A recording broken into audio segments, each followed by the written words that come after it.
Base करतो आपल्याला हे 3 बोटाचं अंतर सोडायचं आणि असं मार्किंग करायचं.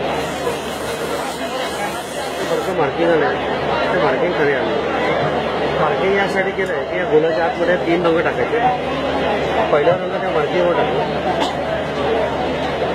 दुसरा रंग टाकताना आधीच्या रंगांमध्ये थोडंसं त्याला मिक्स करून टाकलं. तिसरा रंग हा मध्ये पूर्ण भरून टाकला. हा झाला बेस. बेस केल्यानंतर मी सेंटर पॉईंट काढला. तर सेंटर आणि डिझाईनचा सेंटर आपण एकमेकांना फक्त मॅच केलं. आता जाळीवरती पांढरा पिवळा आणि पोपटी हे रंग फिक्स आहेत. डिझाईन कोणताही असलं तरी लाईट कलर असल्यामुळे हे बेसला वापरायचे नाही.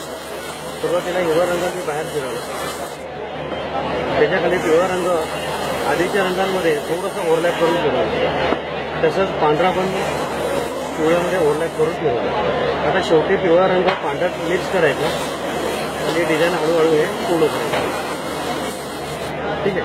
आता जे रंग आपण खाली टाकले होते ना त्या रंगांवरती सगळं डिझाईन हे तयार.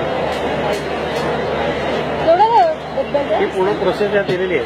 रंग कोणती खाली टाकायचे कोणते